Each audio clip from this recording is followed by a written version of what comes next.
Olá pessoal, sejam todos bem-vindos a mais um vídeo aqui no nosso canal. Bem, hoje trouxemos um convidado cá de Lisboa, que é o Carlos Serrão. O Carlos é professor do IST de Lisboa, foi líder da OWASP há alguns anos atrás e tem uma enorme experiência na área de cibersegurança e também de produção de dados, né? Principalmente em segurança em aplicações mobile, que é exatamente o tema que nós vamos abordar hoje. Então, Carlos, já deixo aqui o nosso agradecimento em nome do time da Bitensec. Vou passar a palavra para si e pode iniciar aqui esse nosso bate-papo, a sua apresentação. Viva, obrigado por este convite, por estar aqui a participar aqui na vossa emissão online. Eu sou professor associado no ISCTE, no Instituto Universitário de Lisboa, e faço parte da Escola de Tecnologias e Arquitetura e estou integrado no Departamento de Ciências e Tecnologias de Informação dessa mesma escola. Portanto, eu tenho, ao longo do tempo, ao longo do meu percurso académico aqui na universidade, grande parte do trabalho que eu tenho feito tem sido precisamente relacionado aqui com a área da cibersegurança, mais especificamente na parte que está relacionada com a segurança em sistemas distribuídos e tendo aqui um foco particular na concepção e no desenho de soluções de segurança particularmente vocacionadas para a proteção de propriedade intelectual em conteúdos digitais, mas obviamente que o espectro de trabalhos que eu tenho feito, que era mais a nível académico, a nível de participação de projetos internacionais e também projetos nacionais, tem também muito a ver com precisamente também a concepção e o desenho de soluções de segurança mais para a segurança de soluções que de alguma maneira visam implementar algum tipo de sistemas de informação para prestar aqui algum tipo de serviço sobre aquilo que são os serviços digitais que podem ser prestados nesta área das tecnologias de informação. Tenho estado também a trabalhar, e depois será o tema que nós iremos falar aqui particularmente na parte da segurança das aplicações, mais vocacionado para ambientes mobile, sendo que grande parte destes projetos e desta investigação que é feita é desenvolvida no âmbito daquilo que é a minha integração como investigador aqui num centro de investigação do ISCTE que se designa por ISTAR e que faz muita, ou que presta serviço aqui de investigação na área das tecnologias digitais. Pronto, ao longo do tempo, como também já tivemos a oportunidade de falar há pouco, eu fui também o líder nacional da OWASP entre 2007 e sensivelmente 2019, tendo aqui obviamente assumido um papel mais de passar aquilo que era a mensagem da OWASP e participar em alguns projetos que a OWASP também desenvolvia e ajudar obviamente aqui na divulgação daquilo que era a própria mensagem da OWASP no que diz respeito aqui à segurança das aplicações, particularmente aplicações web, tendo participado também numa série de eventos onde havia aqui a necessidade de divulgar essa mesma informação. Como investigador, aqui nesta área de cibersegurança, um dos projetos interessantes nos quais eu estive ultimamente envolvido foi um projeto que visava de alguma maneira tentar resolver um problema de segurança que na maior parte das vezes afeta os utilizadores que têm que recorrer a plataformas móveis. Portanto, nós todos hoje em dia usamos ou uma grande parte de nós usa um smartphone, não é? Smartphone esse que na prática é um computador, um mini computador. Portanto, para todos os efeitos, há smartphones que provavelmente são mais poderosos do que provavelmente os computadores que nós usamos em termos de secretário, e o modelo que está subjacente, na maior parte das vezes, à utilização desses mesmos smartphones é que, na prática, nós temos uma plataforma computacional onde nós depois podemos instalar software. Portanto, na prática, nós podemos descarregar software, podemos descarregar aplicações e instalar essas mesmas aplicações nas nossas plataformas móveis. Obviamente que isso é muito interessante, não é? E é provavelmente isso que torna estas plataformas móveis tão apetecíveis e tão interessantes para os utilizadores, não é? Que é poderem instalar as aplicações à medida que os mesmos necessitam e poderem tirar proveito das mesmas, mas por outro lado, obviamente que acarreta aqui uma série de riscos e uma série de ameaças a que esses mesmos utilizadores podem estar expostos. E uma das principais ameaças que nós podemos identificar aqui é precisamente a proliferação de malware para este tipo de plataformas mobile. Ou seja, na prática, os utilizadores poderem estar a instalar nos seus dispositivos aplicações que elas próprias podem comprometer a sua segurança. Portanto, estamos a falar de aplicações que podem, por um lado, parecerem ser aplicações completamente fidedignas, não é? E aplicações que, na prática, podem estar a prestar um serviço útil ao utilizador, mas, por outro lado, podem ter aqui um conjunto de ações maliciosas e que podem comprometer a segurança daquilo que é a informação que esses mesmos utilizadores têm nesses mesmos dispositivos, sabendo nós desde logo que grande parte da informação que a maior parte dos utilizadores guarda nestes mesmos dispositivos é informação extremamente sensível. Não é? Portanto, provavelmente temos informação bastante mais sensível dos nossos dispositivos móveis do que nós temos nos nossos próprios computadores. E, portanto, isso é um problema. Okay? E identificando precisamente este problema e partindo do pressuposto que nós na prática temos aqui duas plataformas móveis que dominam o mercado, não é? Que de um lado temos o Android, que na prática domina 80 e tal por cento daquilo que é o mercado dos smartphones. É um sistema operativo bastante mais heterogéneo em termos daquilo que é as plataformas que suporta, portanto grande parte dos fabricantes que fabricam e que fornecem smartphones, na prática oferecem aqui como base o sistema operativo Android. E do outro lado temos um outro modelo que é um pouco mais centrado num único fabricante e num único fornecedor, que é aquele modelo que está subjacente ao iPhone OS ou iOS, que na prática é todo este ecossistema é controlado por uma única empresa que é a Apple.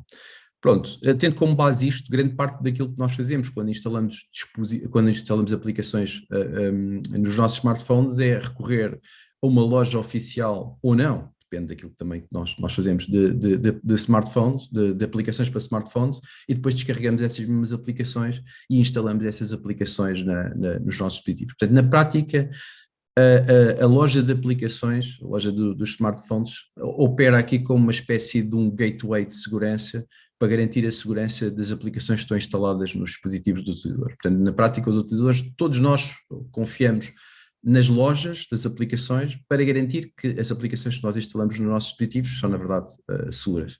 Infelizmente, isso seria aquilo que nós chamamos o mundo ideal, mas este mundo ideal não existe, ok? E não existe porque, na prática, infelizmente, há muitas aplicações maliciosas que estão disponíveis nestas mesmas lojas de aplicações, ou seja, na prática o escrutínio que é feito por parte destas lojas de aplicações, das aplicações que eles próprios aceitam para depois estarem disponibilizadas para os utilizadores finais, permitem que haja determinado tipo de malware que seja suficientemente inteligente para conseguir passar por esses filtros ou por esses controles de segurança que essas lojas têm para depois chegarem na mesma ao utilizador final. Isto partindo do...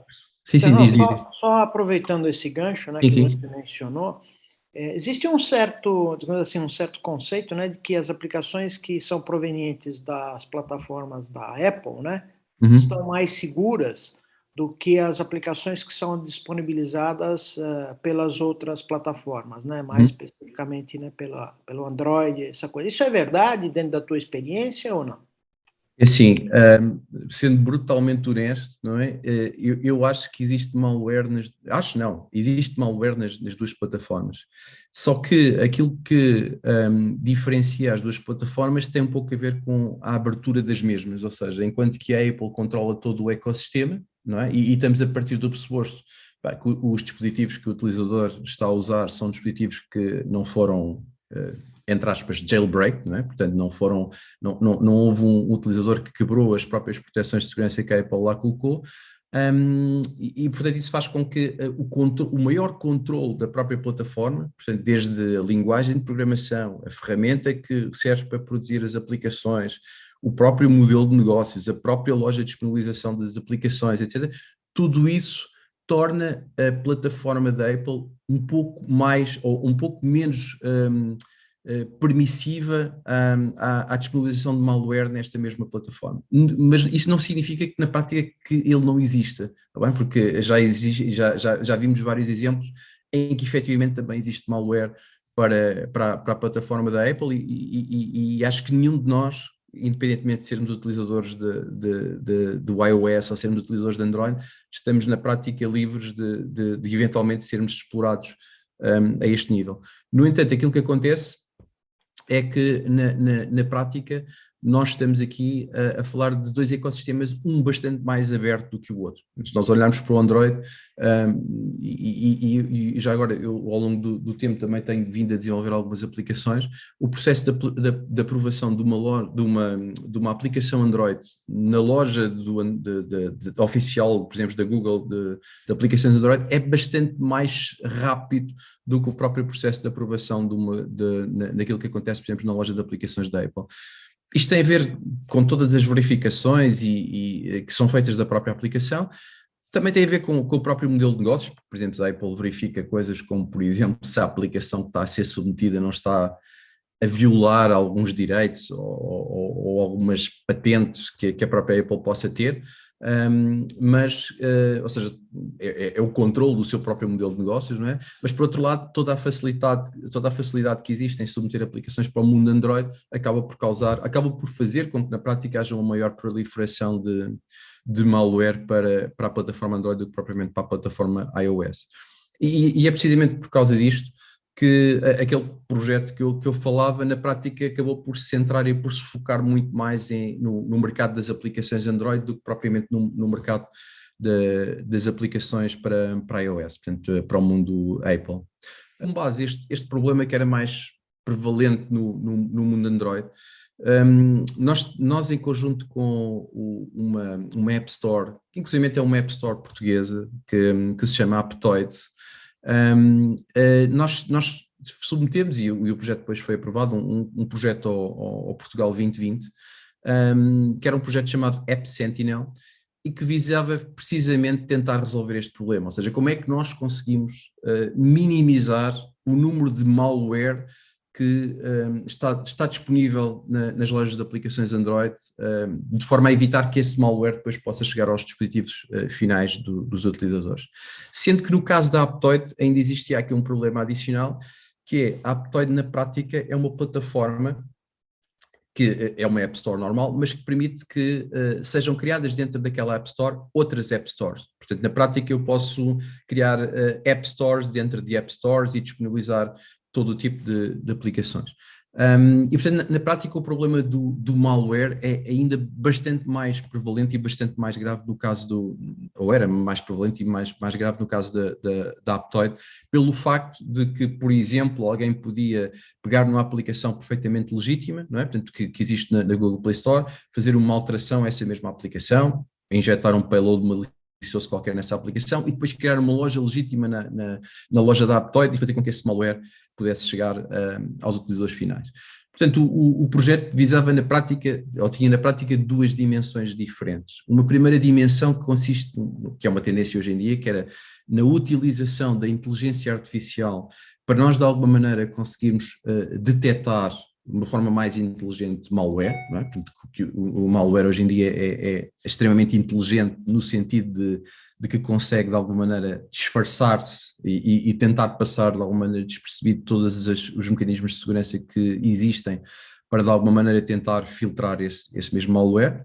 E por outro lado também focar-se num outro aspecto importante das aplicações em si, que é muitas das vezes as aplicações, apesar de não serem malware, não é? Por defeito, ou seja, não terem intenção maliciosa, as próprias aplicações são desenvolvidas com problemas de segurança graves que, por desconhecimento dos programadores ou por eles não terem seguido as práticas adequadas, fazem com que essas aplicações possam ter algum tipo de vulnerabilidades que depois possam ter um impacto final nos utilizadores. E, portanto, o projeto tinha então estas duas dimensões. Uma primeira dimensão que era tentar ser mais inteligente naquilo que era a detecção de malware, e depois uma outra vertente que tinha a ver com a análise da aplicação em si e depois dar feedback ao próprio developer, portanto feedback ao próprio programador sobre os problemas que essa aplicação teria antes da mesma ser efetivamente submetida, antes da mesma ser efetivamente aprovada pela App Store para depois estar disponível para os utilizadores finais.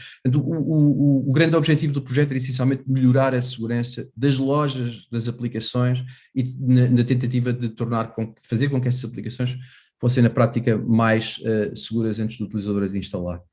Portanto, aqui nós tínhamos uma perspectiva na parte da utilização da inteligência artificial para analisar as aplicações, que na prática era uma perspectiva mais estática e outra mais dinâmica.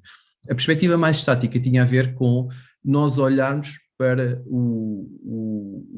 a aplicação como um todo no momento em que ela é submetida. Portanto, no momento em que a aplicação Android é submetida, estamos a falar de um fecheiro que é um APK, portanto é um fecheiro que tem lá a aplicação que está num formato comprimido e que nós depois tentamos de alguma maneira extrair meta-informação sobre esse mesmo fecheiro e vamos tentar olhar para as características que esse mesmo fecheiro tem, nomeadamente uma das coisas que nós fazíamos e que é uma técnica muito utilizada por outras abordagens semelhantes, é olhar para o fecheiro de manifesto e ver, por exemplo, quais é que são as permissões que a aplicação solicita ao próprio dispositivo quando está a ser instalado. Existe normalmente um conjunto de características de que o malware tem, que é, muitas das vezes, pede demasiadas permissões. Portanto, pede permissões a mais para aquilo que é suposto a aplicação fazer. E, portanto, isso, desde logo, em termos de análise estática da aplicação, é uma red flag importante para nós podermos, eventualmente, identificar aquela aplicação como potencial malware. E, portanto, esta análise estática partia muito da capacidade que nós tínhamos de fazer esse tipo de análise.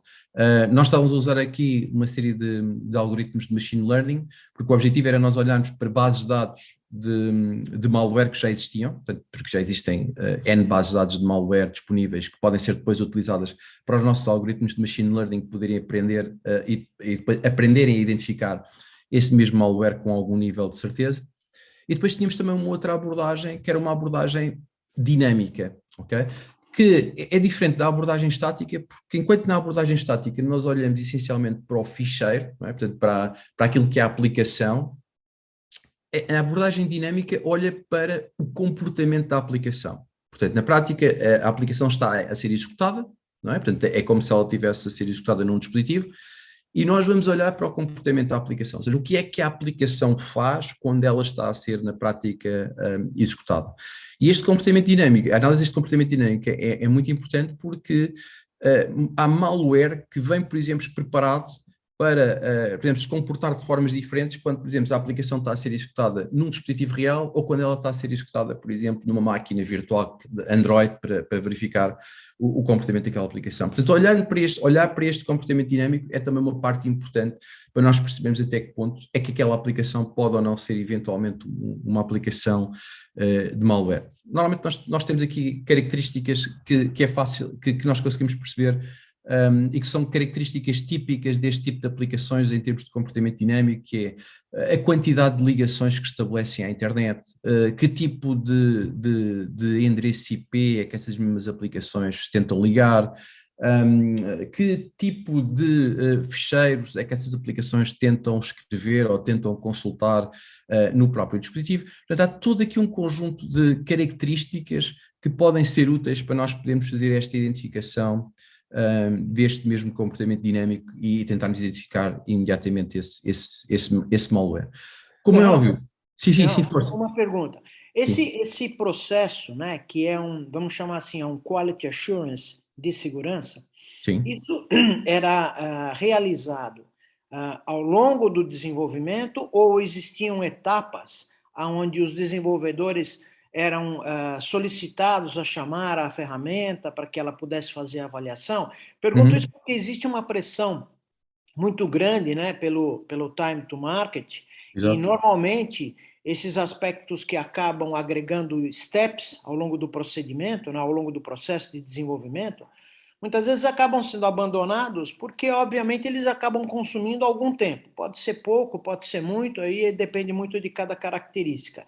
Então, uma pergunta seria, isso incorpora, né, o processo de desenvolvimento como uma ferramenta adicional, como se fosse um compilador, vamos chamar assim, né, de segurança, ou ele passou a ser um stage onde o desenvolvedor era obrigado a passar para depois sim migrar para a próxima etapa do processo de desenvolvimento e integração disso na produção?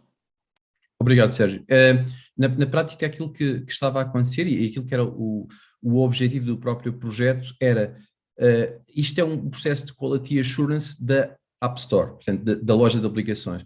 Portanto, na prática o que acontece é que quando o programador submetia a versão final da aplicação para ela ser disponibilizada na App Store, este processo de controle de qualidade entrava em ação e, portanto, no final, o output final deste processo de verificação de qualidade era dizer como é que eu ia dizer, ao App Store Manager, portanto, à pessoa que gera a loja de aplicações, se aquela é uma aplicação que podia ser aceite na loja ou se tinha que ser rejeitada, ok? Portanto, o processo de validação de qualidade, no nosso caso, era um processo de validação de qualidade no fim, portanto, depois do programador ter desenvolvido a aplicação, depois do programador ter submetido essa aplicação, ela era submetida a todo um conjunto de testes para verificar se a mesma podia ser ou não aceite na nossa loja. Isto no que diz respeito à parte de identificação de malware, ok? Porque a outra parte, que tem a ver mais com as práticas de desenvolvimento e nós identificarmos vulnerabilidades de segurança, etc., etc., essa é uma parte que, apesar de, mesmo assim, no caso do nosso projeto, ter sido feita também na parte final, é uma parte que fazia todo o sentido, por exemplo, que fizesse parte de todo o processo de desenvolvimento, ou seja, e que pudesse ser inclusive todo um conjunto de processos que pudessem ser desenvolvidos ao longo do próprio processo de desenvolvimento para que o programador rapidamente pudesse ter feedback sobre quais é que eram os erros que ele próprio cometia no desenvolvimento dessa aplicação, que pudessem depois afetar a segurança da mesma. Mas no caso específico deste projeto, tudo foi feito na perspectiva de que, quando nós submetemos a aplicação, é nesse momento que recebemos a aprovação ou não da mesma. Isto tem também um problema que é, e que acaba por ser um problema grave, e que nós em tempo de projeto, não foi uma das preocupações, mas que eventualmente podia ser, sei lá, para um projeto subsequente do mesmo, que era o problema do tempo que isto demora, não é? Que normalmente as lojas de aplicações, por exemplo, no caso da Aptoide, eles recebem milhares de novas aplicações todos os dias. Portanto, todos os dias há milhares de novas aplicações que são submetidas para serem disponibilizadas na App Store. É óbvio que não estamos a falar de novas aplicações per si, não é? Portanto, uma nova aplicação, não, estamos a falar, por exemplo, de uma nova versão de uma aplicação já existente, portanto, um upgrade da aplicação. Portanto, e todos os dias eles recebem milhares destes upgrades, milhares de novas submissões. E todo este processo de análise das aplicações, de verificação das aplicações, é uma coisa que demora tempo, ok? Portanto, e uma das conclusões a que nós chegamos no final do projeto é que, efetivamente, isto era um processo que, apesar de melhorar a segurança das aplicações que, efetivamente, estavam disponíveis na App Store, a conclusão final era que nós íamos precisar de muito mais tempo para fazer este tipo de análise do que aquele que nós tínhamos disponível e daquele que a própria App Store estaria disposta a esperar para que essa aplicação depois fosse obviamente submetida, ou fosse submetida e fosse aceita na App Store. É óbvio que nós exploramos aqui qualquer tipo de abordagem de computação paralela ou computação distribuída, etc., que podia obviamente diminuir significativamente o tempo de processamento, mas era claramente o próximo passo, que era pegar nisto, distribuir o processamento, eventualmente usar aqui algum tipo de high performance computing neste tipo de abordagem para tentar melhorá-lo e tentar de alguma maneira acelerar o mesmo. Mas sim, de facto, isto é um processo que é executado no final, quando a aplicação era submetida para a própria App Store, que era parte de malware, que era parte de mostrar feedback para os próprios programadores. Esta parte do feedback era uma parte que era adicional a esta parte de análise de malware. Lá está, nem todas as aplicações eram malware, mas podiam existir aplicações que não eram malware, mas que mesmo assim tinham problemas de segurança, e o objetivo era executar vários scannings, várias ferramentas de scanning de aplicações Android, ir à procura dessas vulnerabilidades e depois retornar todo o feedback que essas aplicações pudessem produzir, esses scanners pudessem produzir, e devolver esse feedback de uma forma cuidada ao programador para que ele percebesse exatamente qual era que era o problema e inclusivamente dar-lhe alguma informação adicional sobre como é que esse problema de segurança podia ser endereçado e podia ser resolvido. Portanto, só para vocês terem uma ideia, nós estávamos a usar 4 ou 5 ferramentas de análise de vulnerabilidades distintas e todas elas apontam vulnerabilidades diferentes ou apontam a mesma vulnerabilidade, mas com nomenclaturas diferentes. Portanto, o nosso objetivo aqui era de alguma maneira uniformizar a apresentação dessas mesmas vulnerabilidades, acrescentar informação adicional sobre a mesma, por exemplo, acrescentando informação como vídeos, links, documentos, etc., que pudessem de alguma maneira explicar de uma forma mais clara ao programador qual é que era o erro que ele estava a cometer, qual é que é o impacto que esse erro eventualmente podia ter na segurança da aplicação e depois dar-lhe aqui algum tipo de informação sobre como é que esse mesmo problema podia ser de alguma maneira resolvido. Portanto, a ideia aqui... Esses desafios, né, Serrão, acabam trazendo para a gente alguns temas que são, até certo ponto, já bem batidos, né, dentro da, digamos assim, da evangelização sobre o tema de segurança e agora, né, puxando, obviamente, o tema da privacidade, que também ganha bastante repercussão nos dias de hoje. Mas a discussão do Agile, né, de desenvolvimento ágil, é um ponto importante que acaba, no fundo, trazendo essas dificuldades, né, dos stages de avaliação de qualidade de segurança, o próprio lado de cultura, né, de desenvolvimento seguro, onde a gente falou agora, né, sobre o tema de você treinar e aculturar o próprio desenvolvedor para que ele incorpore em técnicas de avaliação de segurança da aplicação ao longo do processo de desenvolvimento, né, e não ao final do processo de desenvolvimento. A gente está falando de mudar, né, aquilo que a gente já discutiu há bastante tempo no tema de segurança e de privacidade agora, do mindset, né? O processo todo de desenvolvimento precisa entender os riscos. Quando a gente fala do ambiente mobile, e muitas das aplicações hoje, elas já nascem, né, com a visão do mobile first, ou seja, já nascer mobile, e o mobile traz uma série de desafios, porque a captação de informação que um Android ou que um smartphone pode fazer hoje vai a sua localização, vai as suas fotos, vai os dados corporativos, vai os dados pessoais, vai o seu comportamento de navegação e de consumo, ou seja, os dados são extremamente sensíveis, ou seja, o valor é muito mais significativo, né, do ponto de vista de um atacante, e as vulnerabilidades são muito mais sensíveis, até porque você tem uma heterogeneidade de ambiente bastante grande, apesar de a gente estar falando de 2 grandes sistemas operacionais, mas cada plataforma é uma plataforma, né? Como é que você vê todo esse big picture aí do tema? É de facto uma pergunta curiosa, não é? Da forma como vejo isto eu acho que a segurança da plataforma mobile deve começar pelo próprio dispositivo, não é? Pelo próprio hardware que nós colocamos no dispositivo, nós, quer dizer, os fabricantes colocam nos dispositivos, depois todo o stack de sistema operacional que está em cima desse mesmo hardware, não é? De ter aqui algum conjunto de mecanismos de segurança que de alguma maneira depois acabam por mitigar ou podem mitigar o próprio impacto que este mesmo malware pode ter naquilo que é a segurança dos utilizadores. E depois também há aqui outra coisa importante, que eu já nem vou falar das aplicações, ou melhor, vou deixar as aplicações para falar a seguir, que é o próprio comportamento do utilizador, não é? Portanto, a forma como nós nos comportamos quando utilizamos este tipo de plataformas, não é? E eu acho que o melhor conselho que pode ser dado é desconfiar sempre. Portanto, é desconfiar da plataforma, desconfiar daquilo que está ali a solicitar qualquer coisa, ou seja, tentar perceber porque é que isto está a acontecer, mas infelizmente este é o problema mais difícil de resolver, que é, o problema está sempre do lado do utilizador, ou normalmente a parte da segurança, o elo mais fraco é quase sempre o utilizador, e na maior parte das vezes os utilizadores confiam cegamente na tecnologia, portanto acham que aquilo é absolutamente normal. Se eu tenho ali uma aplicação que está a pedir para ter acesso aos meus contactos e quer aceder aos meus contactos, se a aplicação está a pedir, eu só tenho que responder que sim, não é? E, portanto, isso acaba por ser um problema também grave. Portanto, há todo aqui um conjunto de layers de segurança que são importantes garantir.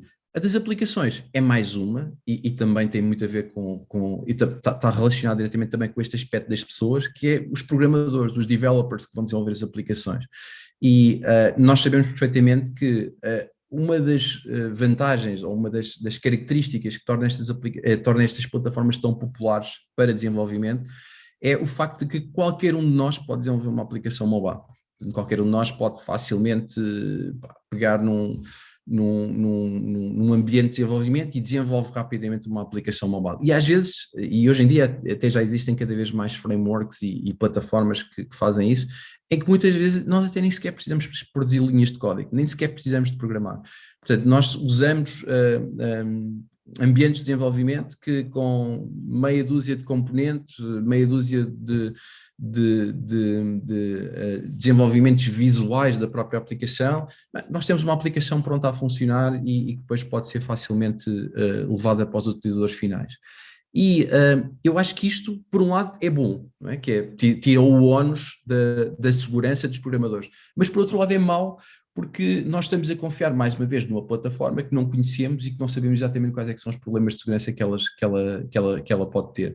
Portanto, tudo isto elenca naquele aspecto que o Sérgio acabou por falar, que é formação, treinar os programadores, alertar os programadores para os perigos que eles correm quando desenvolvem código. Isto é verdade para a plataforma mobile, como para qualquer outra plataforma em que nós estejamos aqui a desenvolver software. Portanto, esta parte de toda a parte de awareness, sensibilização, treino dos developers para estas práticas de segurança é fundamental. E, infelizmente, isto é uma coisa que nós não vemos muito. Por exemplo, eu estou a falar aqui do ambiente da universidade.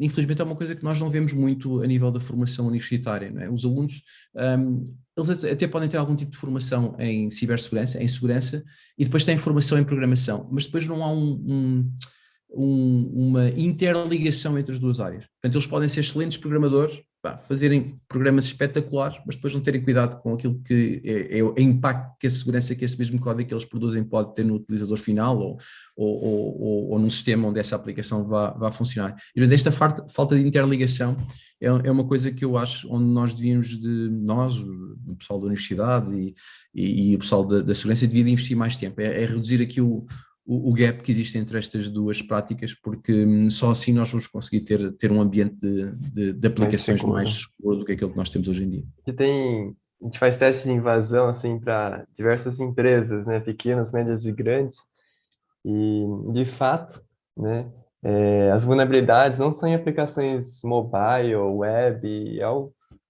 são as mais comuns, né? Principalmente devido a essas diversas questões que você tem apontado, de falta de treinamento, formação, né? E assim, Serrão, acho que é um assunto muito interessante que a gente poderia até discutir no outro próximo vídeo, né? Porque a gente pode até detalhar um pouco mais, né, todos esses pontos, mas só para a gente concluir aqui, Serrão, eu queria que você desse aqui uma recomendação, né? Alguma dica, você que aí é um profissional já com muitos anos cá em Portugal, de experiência, né? Queria que você desse uma dica aqui para quem está nos ouvindo aqui. Pronto, a minha experiência é mais de índole académica do que do mercado profissional, mas eu acho que para as pessoas que estão interessadas, e imagino que as pessoas que seguem estes conteúdos estão mais interessadas na aprendizagem daquilo que é cibersegurança, eu acho que aquilo que as pessoas devem procurar fazer é procurar formação adequada. Okay? Devem procurar obter aquilo que é o tipo de formação que é mais adequada para aquilo que são as competências que eles próprios querem adquirir. E depois devem procurar outra coisa que é especialização. Okay? Portanto, devem procurar especializar-se depois numa determinada área. Eu diria que a universidade é um primeiro, e estou a falar aqui para a população universitária em geral, não é? Mais voltada para a área das tecnologias, não é? Eu acho que a universidade é um primeiro ponto, ok? Portanto, é um primeiro marco importante na formação e que dá uma excelente formação de base, ok? Acho que é importante para a aprendizagem de base tudo aquilo de alguns aspectos que estão relacionados com as questões da segurança, segurança de redes, etc, mas depois eu acho que as pessoas devem procurar aprofundar esses conhecimentos, e eu acho que infelizmente uma das coisas que se verifica hoje em dia, e eu tenho verificado na população estudantil em geral, é que se tem vindo a perder um pouco aquela curiosidade própria e natural de autoaprendizagem. Okay? Portanto, estamos a viver num mundo em que os alunos esperam, apesar de não ser de todo o paradigma da universidade, os alunos esperam que o professor ou uma determinada disciplina lhes dê todas as competências necessárias que eles necessitam, quando na verdade isso nunca vai acontecer, não é? Portanto, na verdade isso nunca vai acontecer, portanto vai-lhes dar as bases, vai-lhes dar a capacidade deles questionarem, a capacidade deles próprios investigarem e aprenderem por eles próprios. E eu acho que depois grande parte daquilo que é a formação de um profissional nesta área parte muito por essa capacidade que ele próprio tem para ele próprio se autoformar, para ele próprio aprender mais do que aquilo que efetivamente lhe está a ser fornecido pela universidade. Mas eu imagino que isto seja verdade para a universidade, seja verdade para qualquer tipo de certificação profissional que seja feita nesta área. A grande parte daquilo que faz um bom profissional de segurança é a capacidade que esse mesmo profissional tem para aprender um pouco por ele próprio. Já agora também como dica, o ISCTE está agora a lançar uma licenciatura em cibersegurança, que a nível nacional é uma licenciatura inovadora, porque existem vários programas de formação em cibersegurança, mais ao nível do mestrado, mas ao nível da licenciatura este é um programa inovador. É uma licenciatura que em princípio irá começar o seu primeiro ano, portanto o seu primeiro semestre será em setembro deste ano, portanto será quando a licenciatura será arrancar, e vai arrancar no novo campus que o ISCTE vai ter, que é um campus que vai existir em Sintra. Está bem? Portanto, faz parte do novo campus do ISCTE e nós vamos lá lançar inicialmente esta licenciatura em cibersegurança. Portanto, é uma licenciatura que procura dar todo o conhecimento de base a nível da cibersegurança. O objetivo é formar profissionais nesta área, portanto, não necessariamente engenheiros, ok? Portanto, a cibersegurança tem um espectro bastante alargado de conhecimentos que não necessariamente só conhecimentos relacionados com tecnologia, não é? Tem muita coisa a ver com gestão, etc, etc. E, portanto, a licenciatura procura abarcar todo esse conjunto de conhecimentos diferentes e o objetivo é nós formarmos profissionais de cibersegurança que possam atuar nas várias áreas. Alguns mais provavelmente irão atuar mais na área da tecnologia, outros vão atuar, sei lá, na área mais de gestão de risco, governance, etc. Portanto, isto é uma das iniciativas que nós estamos a lançar agora a nível do próprio ISCTE. Para além disso, nós também estamos agora a organizar uma Summer School que vai ocorrer em julho, no início de julho, e que é uma Summer School também vocacionada para o tema da cibersegurança, uma coisa com uma duração bastante menor, estamos a falar de uma semana, e em que o objetivo também é nós passarmos aqui um conjunto de conhecimentos nesta área da cibersegurança, também em vários domínios desta mesma cibersegurança. Mais uma vez, o nosso objetivo é contribuir para a formação e para o conhecimento das pessoas que estejam interessadas, obviamente, nesta temática. Tá? Isso é muito bom, né, Serrão? Porque é sempre um desafio, né, quando nós fazemos contratações cá em Portugal, identificar esses talentos, né?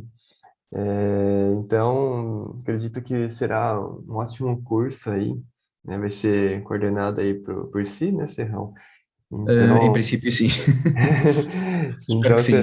será um ótimo curso e o mercado de fato é carente, né? Não só cá em Portugal, mas no mundo, né? No Sim, Brasil e no mundo. nosso objetivo é tentar dar resposta precisamente a essa carência que existe a nível global de profissionais nesta área. Mas eu volto a frisar aquilo que disse há pouco, um bom profissional em qualquer área, não só na área de cibersegurança, passa muito também pela capacidade que tem depois de aprender muito por ele próprio, tá bem? E de ter esta capacidade de autoaprendizagem que, como eu vos disse, é uma característica ou uma skill que eu acho que está cada vez menos presente nos nossos alunos, o que é uma pena, infelizmente. Um ponto importante, né, Serrão? Acho que nessa linha de formação, a gente também procura focar na formação dos decisores, né, dos CEOs das empresas. A gente percebe que muitas vezes, além da carência, né, da mão de obra especializada no desenvolvimento dos projetos, que é um pouco do que o Xiga acabou de mencionar, a gente percebe também uma carência de conhecimento dos CEOs e dos decisores nas empresas, no entendimento do nível de risco que as organizações hoje estão inseridas. Hoje, o mundo digital é uma realidade, a inserção das empresas no mundo digital é uma imposição praticamente nos dias de hoje, até alavancado pela pandemia, mas é um ambiente de alto risco se ele não for bem tratado. E, obviamente, esses decisores têm na mão o poder do investimento nessa área. E a gente precisa entender isso, que o cenário de segurança e privacidade não é custo mais, né? Ele é investimento. É um investimento na resiliência do seu ambiente e, muitas vezes, na preservação da integridade e da manutenção até mesmo do seu fluxo de caixa, porque um ransomware, como você mencionou no início do nosso bate-papo, pode efetivamente paralisar uma organização de operar e pode levar essa organização ao seu fechamento.